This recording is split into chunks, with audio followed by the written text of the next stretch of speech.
সবাইকে নমস্কার।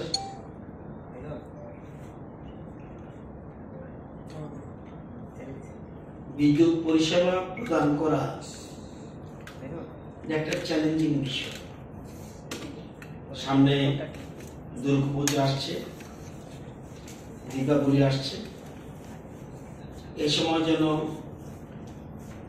আলো ঝলমল রাখতে TSECL মানে বিদ্যুৎ নিগম বিভিন্ন প্রস্তুতি নিচ্ছে এবং কিছু গুচ্ছ পরিকল্পনা গ্রহণ করেছে, যাতে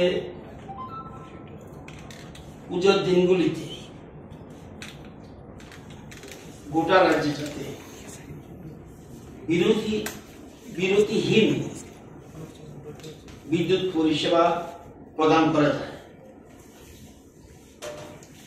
সেজন্য বেশ কিছুদিন ধরে বেশ কিছু কাজ করছিল TSECL। এটা প্রায় মেরামতের কাজ প্রায় শেষ, 95% কাজ শেষ হয়ে গেছে। সামান্য কিছু বাকি আছে, 2-1 দিনের মধ্যে সেটাও শেষ হবে। রাজ্যে মোট 8টি বিদ্যুৎ সার্কেল রয়েছে। বিদ্যুৎ পরিষেবাকে অক্ষুণ্ণ রাখতে পুজোর সময়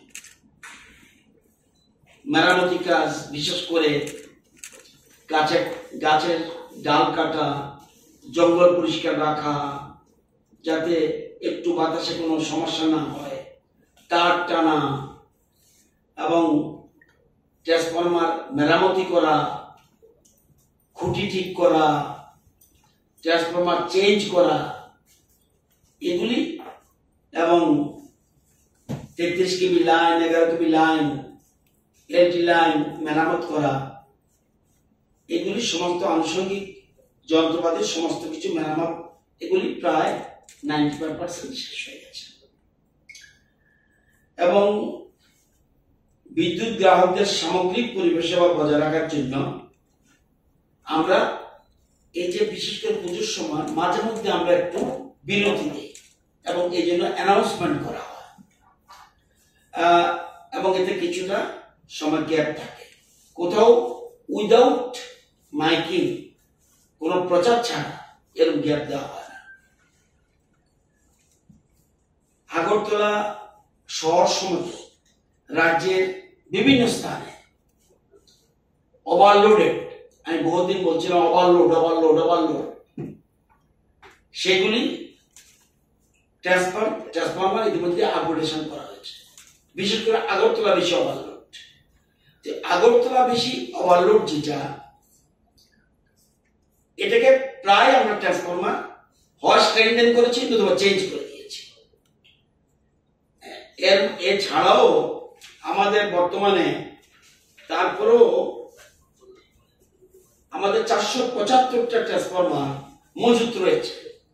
এই দুর্গা পুজোর উপলক্ষে 475টা ট্রান্সফরমার আমরা একদম মজুত করে রেখেছি, যেগুলি চেঞ্জ করতে হয় চেঞ্জ করছি এবং মজুত রয়েছে। এবং পুজোর সময় যত বিদ্যুৎ সাব ডিভিশন আছে এবং 24 ঘন্টার লাগাতার পরিষেবা বজায় থাকবে, এটা আমি আশ্বস্ত করছি। এবং সে লক্ষ্যে কর্মীদের শিফটিং ডিউটিও ব্যবস্থা করা হয়েছে। এবং দুর্গাপূজার সময় সকল বিদ্যুৎ পরিষেবাতে যুক্ত যত কর্মী আছে সবাই ছুটি বাতিল, সেই আধিকারিক হোক, প্রকৌশলী হোক, সব ছুটি বাতিল করা হয়েছে। এবং আপনারা জানেন বন্যার সময় আমাদের রাজ্যবাসীর যাতে লাগাতার 24 ঘন্টা পরিষেবা প্রদানের জন্য আমাদের বিদ্যুৎ কর্মীরা কিন্তু অক্লান্ত কাজ করছে। এটা আমরা ওপেন করব। নিদয়া 33 কেবি সাবস্টেশন, এটা আমরা নিউ ওপেন করব। ডালাক অমরপুরে 33 কেবি সাবস্টেশন, এটা আমরা ওপেন করব। গৌরনগর 132 কেবি সাবস্টেশন আগে ছিল, এটা ক্ষমতা বর্ধিত করা হয়েছে, সেটা আমরা ওপেন করতে যাচ্ছি।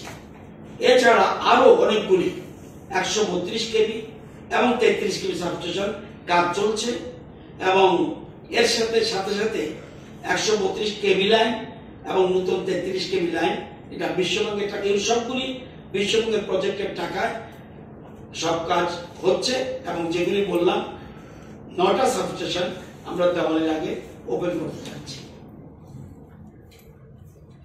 তো একটা কথা শুধু বলবো, পুজো উপলক্ষে যারা লাইন নেবেন লাইন নেন, কোনো আপত্তি নেই। লোড যতটুকু দেখা দেয় সাফিসিয়েন্ট আমাদের বিদ্যুতের ব্যবস্থা আছে, কিন্তু পারমিশন নিয়ে লোড নিলেন, দেখা গেল লোডটা বেশি দিচ্ছে, তাহলে কিন্তু সমস্যা দেখা দেবে। তো ক্লাবগুলি বা যারাই লোড সম্বন্ধে সতর্ক থাকবেন এবং হুক লাইন সম্বন্ধে সতর্ক থাকা উচিত। এগুলির সম্বন্ধে সতর্ক থাকার জন্য অনুরোধ করছি। আইন অনুযায়ী, নিয়ম অনুযায়ী যা পারমিশন, এগুলি নিয়ে আমরা বিদ্যুৎ দিতে কোনো অসুবিধা নেই। যথারীতি পারমিশন নিয়ে যেন বিদ্যুৎ ব্যবহার করা হয় এবং লোড অনুযায়ী যেন ব্যবহার করা হয়। লোড যদি বেশি চান বেশি দেবো, কোনো অসুবিধা নেই। ট্রান্সফরমার আগরতলা শহরে অনেকগুলি পাল্টে দেওয়া হয়েছে, আরো কিছু লাগলে সেটা আমরা চিন্তা ভাবনা করছি। তো সবাইকে অনুরোধ করব যে লোডের উপরে বিশেষ নজর দেবেন, কারণ আপনাদের লোডের উপর ডিপেন্ড করে আমরা 390 মেগাওয়াট কিন্তু ধরছি। গতবার থেকে অনেক বেশি, 311 ছিল, এবার 390, অনেক বেশি। কিন্তু তবুও এই জন্যই বলছি, যে ক্লাব, যে প্রতিষ্ঠান যারাই পূজা করবেন এগুলি লক্ষ্য রাখবেন। আমরা পরিষেবা দেওয়ার জন্য আমাদের নাইট শিফট, ডে শিফট অনেকগুলি শিফটিং করেছি, ছুটি বাতিল করা হয়েছে, সবগুলি আমরা ব্যবস্থা করছি। এটা আপনাদের জানানোর জন্য আমি বলেছি, এবং এক্ষেত্রে যদি আপনাদের কিছু জানার থাকে জেনে নিতে পারেন।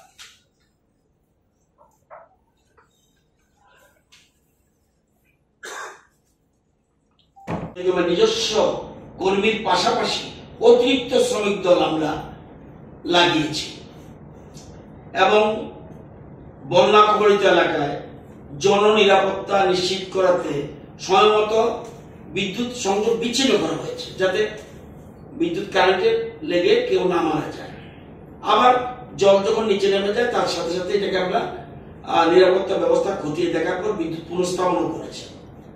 এবং নিজে রিস্ক নিয়ে বিদ্যুৎ কর্মীরা, সকল স্তরের বিদ্যুৎ কর্মীরা এবার বন্যার সময় অসম্ভব ভালো সার্ভিস দিয়েছে। এবং চ্যালেঞ্জিং ডিপার্টমেন্ট, তারপরেও কিন্তু অপরন্ত পরিশ্রম করেছে এবং নাইট ব্যাচও আমরা লাগিয়েছিলাম। তো এখন সেই জন্য তাদের এই নিরলস প্রচেষ্টা এবং সাহসী ভূমিকা সন্তুষ্ট হয়ে তাদের সম্মানার্থে এককালীন আমরা অনুদান দিচ্ছি তাদেরকে। এরকম কজন? এরকম 4294 জন, যত কর্মী, জিএম থেকে আরম্ভ করে, এজিএম থেকে আরম্ভ করে, ডিজিএম থেকে আরম্ভ করে, senior manager, PRO, manager, technical, LDC, UDC, helper, peon, store guard, contractual, security guard, sweeping, cleaning, technical assistant, outsourcing DRW, casual staff, চৌকিদার, রক্ষী, সবাইকে আমরা 1700 টাকা থেকে শুরু করে, সবচেয়ে বেশি 1700 টাকা, সবচেয়ে কম 400 টাকা আমরা দুর্গাপুজোর নর্মাল অনুদান ছাড়া, শুধু বিদ্যুৎ নিগমে নর্মাল অনুদান ছাড়া, যেটা পুজো অনুদান পায়, এছাড়া বিশেষ করে এই বন্যার সময় তাদের অক্লান্ত পরিশ্রমের জন্য তাদেরকে আমরা সবচেয়ে বেশি 1700, তাদের ইয়ে অনুযায়ী ডিজিএম, এজিএম এরকম অনুযায়ী, এবং চৌকিদার পর্যন্ত, নাইট গার্ড পর্যন্ত 400 টাকা, এই এদেরকে 4294 জনকে দেওয়া হয়েছে। অলরেডি আগামীকাল তাদের অ্যাকাউন্টে, আজকে রাতেই ঢুকে যাবে, কালকে 1 তারিখ তাদেরকে আমরা তাদের নর্মাল বেতনের থেকে আলাদা করে দিয়ে দিচ্ছি। এবং 4294 জন, এই জন্য ব্যয় হবে 25,52,200 টাকা শুধু এদের জন্য, এই বর্ষার সময় কাজ করার জন্য। তারপরে আপনারা জানেন দীর্ঘদিন একটা পেন্ডিং রয়েছে একটা ইস্যু, যারা সবচেয়ে বেশি কাজ করাই মনে করি যে হেল্পারদের তাদের পদোন্নতি অনেকদিন ধরে আটকে ছিল। এবার আমরা সেটাও ক্লিয়ার করে দিয়েছি। 574 জন হেল্পারকে আমরা এই 2-1 দিনের মধ্যে লাইনম্যান পদে উন্নীত দেওয়ার প্রক্রিয়া চলছে এবং খুব শীঘ্রই এটা হয়ে যাবে।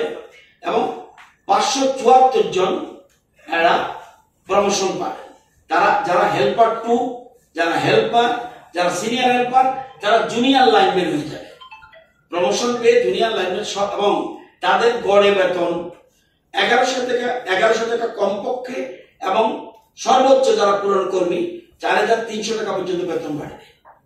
যারা সবচেয়ে কম বেতন বাড়বে তাদের 1100 টাকা, এবং যারা সবচেয়ে বেতন বাড়বে